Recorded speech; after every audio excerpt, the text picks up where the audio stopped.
नमस्कार। आज के इस वीडियो में हम आपको विवाह से संबंधित एक ऐसे अपराध की जानकारी दे रहे हैं जो प्रायः वैवाहिक विवादों के मामले में देखने में आता है। यह अपराध स्त्री धन से संबंधित है और भारतीय दंड संहिता की धारा 406 के तहत एक दंडनीय अपराध होता है, जिसे हम क्रिमिनल ब्रीच ऑफ ट्रस्ट कहते हैं, आपराधिक न्यास भंग का अपराध कहते हैं। इस अपराध का संबंध वैवाहिक विवादों से किस प्रकार है, आइए आज के इस वीडियो में हम आपको जानकारी दें। वास्तव में जब भी पत्नी विवाह के बाद अपने ससुराल जाती है तो शादी विवाह में जो भी उपहार पत्नी को मिलते हैं वह उसका स्त्री धन होता है और इसके अतिरिक्त भी यदि कोई संपत्ति या कोई वस्तु या कोई जेवर सामान लेकर के ससुराल अपने जा रही है तो वह सब उसका स्त्री धन कहलाता है। और स्वाभाविक तौर पर ससुराल जाने के बाद पत्नी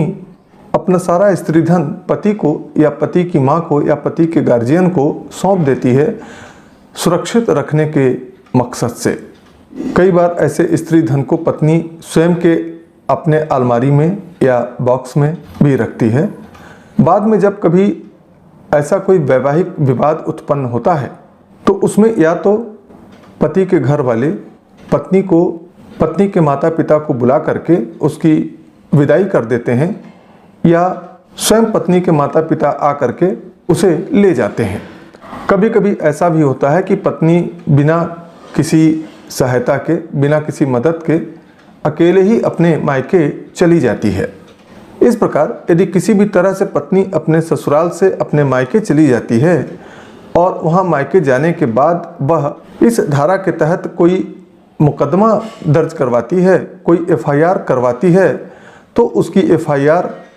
इसी आईपीसी की धारा 406 के तहत दर्ज की जाती है, जिसमें प्रायः पत्नी द्वारा यह कहा जाता है कि उसका स्त्री धन उसके पति और पति के घर वालों के कब्जे में है और वे मांगने पर भी उसको दे नहीं रहे हैं। अब इस प्रकार के मुकदमे में दोनों ही संभावनाएं बनती हैं कि या तो पत्नी सच कह रही होगी और उसका स्त्री धन, जेवर, गहना, कपड़ा आदि सारा सामान ससुराल में होगा और वह मांगने पर भी उसके ससुराल के लोग नहीं दे रहे होंगे, या ऐसा भी हो सकता है कि पत्नी अपना सारा कीमती सामान, जेवर आदि अपने साथ लेकर के मायके चली गई हो और वहां जाकर के एक झूठा एफआईआर दर्ज करवा रही हो। जो भी हो, यदि ऐसा मुकदमा पति के खिलाफ पत्नी दर्ज करवा देती है तो इसमें पुलिस द्वारा विवेचना की जाती है और पत्नी पुलिस की सहायता से और न्यायालय की सहायता से सीआरपीसी की धारा 93 में सर्च वारंट ले करके अपने ससुराल जा करके ऐसी संपत्ति को वापस ले सकती है। लेकिन मान लीजिए यदि पत्नी ऐसे उपाय की मदद से ऐसा नहीं करती है, ससुराल नहीं जाती है और ससुराल जा करके अपना सामान वापस नहीं ले आती है, तो इसमें यह सवाल उठ सकता है कि यदि उसका स्त्री धन ससुराल में था तो उसने पुलिस की सहायता से जा करके अपना स्त्री धन वापस क्यों नहीं लिया। इसी तरह से एक दूसरी स्थिति भी हो सकती है कि पुलिस की सहायता से पत्नी अपने ससुराल जाए और वहां जाने पर उसे अपना अलमारी टूटा हुआ मिले, बॉक्स का ताला टूटा हुआ मिले। तो यदि ऐसा होता है तो पुलिस इस बात की गवाह होगी, साक्षी होगी कि हाँ ऐसा हुआ था, और फिर पत्नी के पक्ष में केस मजबूत होगा और पति के पक्ष में केस कमजोर होगा। इस अपराध के संबंध में एक महत्वपूर्ण विधिक तथ्य यह है कि यह एक कंटिन्यूइंग ऑफेंस होता है। यह एक चालू रहने वाला अपराध होता है, यानी पत्नी द्वारा जितनी भी बार अपने स्त्री धन की मांग की जाएगी और पति या पति के घर वालों द्वारा जितनी भी बार इनकार किया जाएगा उतनी बार यह अपराध कारित हुआ माना जाएगा। इस अपराध के लिए धारा 406 में 3 वर्ष की कारावास या जुर्माना या दोनों की सजा दोषी पाए जाने पर हो सकती है। इसलिए इस अपराध की एफआईआर कभी भी करवाई जा सकती है। परिसीमा काल जो लिमिटेशन इसके लिए होगा वह अधिकतम 3 वर्ष होगा, और चूंकि यह चालू रहने वाला अपराध है, कंटिन्यूइंग ऑफेंस है, इसलिए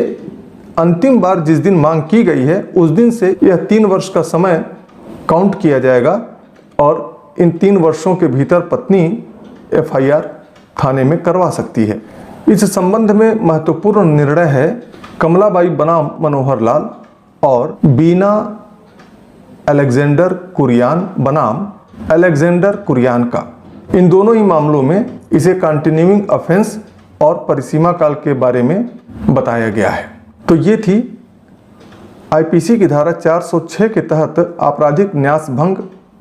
क्रिमिनल ब्रीच ऑफ ट्रस्ट के बारे में संक्षिप्त जानकारी। आगे के वीडियो में विवाह और वैवाहिक विवादों से जुड़े कुछ और अपराधों के संबंध में हम आपको जानकारी देंगे, इसलिए आप हमारे इस YouTube चैनल को आज ही सब्सक्राइब कर लें और वीडियो में दी गई जानकारी यदि आपको अच्छी लगी हो, उपयोगी लगी हो, तो इस वीडियो को लाइक करें और विधिक जागरूकता के उद्देश्य से बनाए गए इस वीडियो को ज़्यादा से ज़्यादा शेयर करना ना भूलें। धन्यवाद।